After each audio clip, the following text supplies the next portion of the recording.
All right, folks, Michael Cohen back here with you on the Sports Talk Nation. We have only a couple of days left in the regular season, and my goodness, what a finish we are in for right now, because we have seen, and it's just the way this season has gone. It's been such an unpredictable year around Major League Baseball, but we have now seen three teams fade. They may make the playoffs, but have faded in the division, and three other teams rise in their division in the American League. It is amazing how things have changed so quickly, especially over the last couple of weeks, especially here in the month of September, because we have seen the Cleveland Guardians go on a historic run, turning back what was a 15-and-a-half game deficit to the Detroit Tigers. 15-and-a-half games. And now the Guardians are in first place in the American League Central. They're a game up on the Tigers. You have the Mariners, who have overtaken the Astros, who have also faded in the American League, and they may miss the playoffs altogether. Mariners, of course, winning the division, or now in front in the division, and right now it looks like they're going to win the division. They've won the AL West out there. And now you have the Yankees, who have tied with the Blue Jays, who have also faded down the stretch here. And the Yankees and Blue Jays now tied, of course, if they should stay tied by the end of the weekend.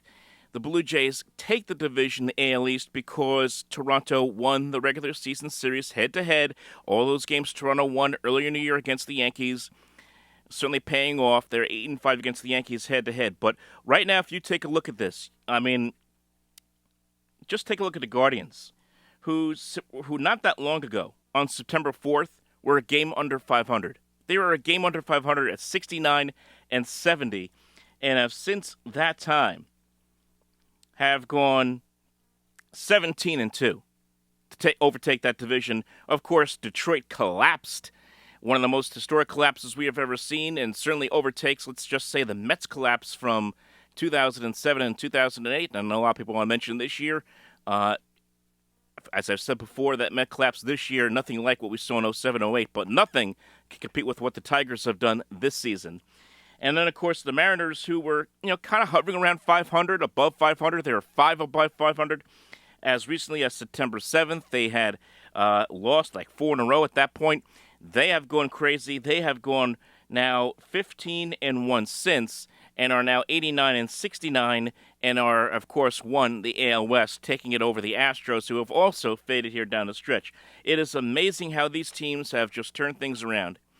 But the team that, to me, really has kind of floated under the radar, well, of course, a lot of attention on Cleveland and Seattle for good reason, is the Yankees. That they have kind of flown under the radar. And a lot of people will point to the schedule. They'll say, well, the Yankees have played the White Sox and the Orioles to close out the season. True. But this is a Yankee team that did take 2 out of 3 from Boston recently this month.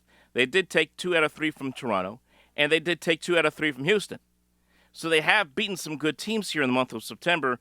Not to mention, it wasn't that long ago we were talking about the Yankees and saying, what's wrong with this team? Anthony Volpe with a bunch of errors at shortstop. They don't seem to have an answer right now offensively outside of Aaron Judge. Nobody else is hitting. The pitching has hit a wall. Of course, the bullpen's still an issue even to this day. But the Yankees lost 3 straight to the Boston Red Sox from August 21st to 23rd, had lost 3 straight to them, and were 69-60. And since that time, they have gone 21-8.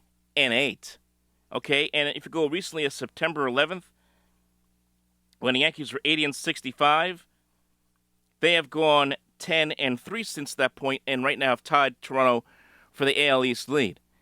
And it's not just the fact that the Yankees sit here with a chance to win the division. They could take home field advantage right now, too. It's amazing how it's turned around. This was a team that some people were arguing, it was back in July, we were arguing whether the Yankees would even be a playoff team this year. Would they choke, or would they struggle down a stretch the way the Mets have, or would they turn it around? They have completely turned it around, and they could have home field advantage throughout the entire postseason. That's how quickly things have changed. And you look at, let's just go right inside the numbers here with the Yankees, right? Obviously, Aaron Judge is the guy that stands out. 51 home runs, 109 RBIs. Probably AL MVP consideration, although Cal Riley is probably going to take that because of the year that he's had out in Seattle with 60 home runs, one of the best years we have ever seen from a catcher, period. And that's not an understatement. But man, Aaron Judge has just been on a tear as well. But it's not just him. And that's what's so remarkable about what this Yankee run has been like here in the month of September, because just about everybody has contributed in some fashion. Even Cody Bellinger, who has only hit 207 this month, still has 14 RBIs this month and has scored 11 runs. Jazz Chisholm has turned it on here in September, August and September. He's hitting 291 this month with 5 home runs, 13 RBIs.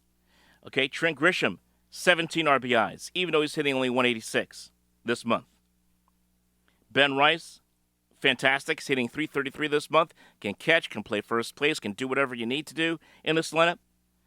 But it's also a lot of the new guys they brought in, and especially Jose Caballero, who has played the majority of games at shortstop since Aaron Boone and the Yankees decided to bench Volpe after a season-plagued year of errors. And, of course, the story that came out a few weeks ago that Volpe has been playing with an injury for most of the year. So Caballero has played a lot more at shortstop this year, and he's been great. Guy's hitting he's hitting 316 in the month of September. He's hitting 284 with the Yankees since joining the Yankees after that Tampa Bay trade at the end of July. He has been a revelation for this team. He's added a little juice to the clubhouse as well. Kind of like, not to the level of a Jose Iglesias with the singing and dancing as he did with the Mets, but certainly has added a little more life to the clubhouse. And, of course, playing well and hitting well and fielding well, that certainly contributes a lot to that as well. So he has been a revelation. Of course, had the game-winning base hit the other day for the Yankees to help them beat the White Sox and get the Yankees to the postseason.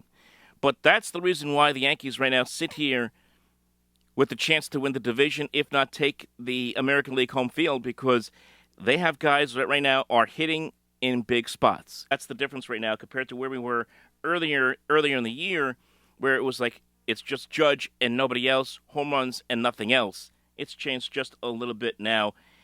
The one thing I will say about the Yankees over this period has been their pitching, starting pitching, their top 3 guys have been good. Of course, Max Fried, Carlos Rodon, they've been good all year. But to have Luis Gil back in this rotation now, is Gil 1,000% back to what he was a year ago? Of course not. And he's had a couple of bad outings here and there. I think he had a start a couple weeks ago where he gave up 5 runs. That was the start against the Minnesota Twins on September 7th. But in his last start, held the White Sox just a couple of runs over 6 innings. Those are your 3 stalwarts in this rotation that the Yankees will go with in the postseason. I do worry if there's one weakness for the Yankees going into the postseason, it's their bullpen, which continues to plague them. Even here in the month of September, the Yankees' bullpen numbers just are not impressive enough. Now, the guys have pitched a little bit better of late, especially in this win streak where they've beaten up on the White Sox and the Orioles. But you take a look at the overall numbers. I mean, Fernando Cruz has an ERA of over 7. Ryan Yarbrough, ERA over 7. Mark Leiter, ERA over 10. Of course, Devin Williams, who lost the closer's role, ERA near 5. The best pitcher in this bullpen is David Bednar, who they acquired, of course, at the deadline from Pittsburgh, and has taken over that closer's role. He's been their best guy, but that's it. Even Paul Blackburn, I know he had a rough outing like in August when he joined the Yankees, where he got shelled pretty badly. It's here in the month of September, has been nothing but money. He hasn't given up a run. Paul Blackburn, this is the same guy who with the Mets couldn't get outs earlier this year with the Amazons. He's now figuring out a way to get outs as a spot reliever in the Bronx. So the Yankees right now have to be. You got to be feeling pretty good if you're a Yankee fan right now, that this team has finally found a way to turn it on. Of course, Aaron Judge is the guy that stirs the drink in all this. If he hits well going into the postseason, the Yankees will be a very difficult team to face. And if they get home field, well, that's another story. Yankees, of course, very good in the Bronx and very good at Yankee Stadium. So if you're a Yankee fan, you really want to see turn things on, especially towards the postseason, would be Giancarlo Stanton. Of course, coming off the big year he had last year in the playoffs, if he starts to get going, then it could get scary to face the Yankees in the playoffs. But right now, if you are looking at the postseason as it is, and you look at the American League as it is completely and totally flipped, the three teams that really nobody wants to face right now are the Yankees, the Mariners, and the Guardians. And that looks like that of those three, that's where you're going to see potentially somebody come out of it. Now, of course, this year has been so unpredictable. Could make a case for Boston to make a run in the postseason? Sure. Could Detroit figure things out? Maybe they'll get their heads out of their rear ends and figure things out in postseason. Anything's possible.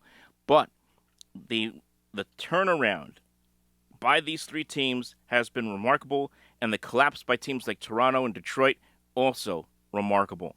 As far as the National League is concerned, it's pretty much cut and dry. It's all about the Mets, Reds, and Diamondbacks right now for the last slot. The Mets got very fortunate the other day. They found a way to come back. They were down 6-1 to the Cubs, came back, won that game. The big home run by Francisco Alvarez. They won on Tuesday. Then the next night, of course, last night, they get smacked around by the Cubs, losing 10-3. Still only a game separates them and the Reds in the wild card. I'm really worried about this Mets team. I mean, Jonathan got hit hard last night. David Peterson got hit hard on Tuesday. They have Noah McLean tonight. We'll see what happens with him. After that, it's really anybody's guess with Sprout and Minaya and whoever they can patchwork in there as well. I really am worried about this Mets team going forward. Even if they do find a way to hold off the Reds and clinch the last wild card, I don't see the Mets getting very far. I don't see them getting past the Dodgers, and if they are able to win a game against the Dodgers, that might be a miracle in and of itself. I think they could end up getting swept in that series, and it's the best of three. So I don't like their chances right now moving forward. They're very inconsistent offensively. They certainly can hit. We all know that. We all know the pedigree, but it's a disappointing, a major disappointment for this Mets team, considering the money they spent on guys like Juan Soto, considering the payroll, considering the expectations. This is going to go down if the Mets do not make the playoffs, or even if they do and then get kicked out right away, will go down as one of the more disappointing finishes we have ever seen by the Mets, joining the likes of, again, 07, 08, and yes, even 2022, when that team won 100 games, but should have won more, should have won its division, and ended up being a wild card team that year. So it just joins the pantheon of major disappointments in Mets history. So that's where we stand right now, with just 4 games to go. The Yankees have a great chance with the way they're playing right now, with the way guys are coalescing as a team, as a group, to make a case to be not just an AL East winner, but a team with home field. And if they get that, that could make a big difference in the postseason. Although certainly Seattle, they're the closest ones to them right now, will certainly have a say on who gets home field between they and the Yankees, and even the Blue Jays, who are still in first place technically in the AL East as well. So it's an incredible finish to the year in the American League, and a disappointing finish for the Mets, regardless, in or out, as we get towards the end of the season. Folks, leave your thoughts below. Talk to you next time.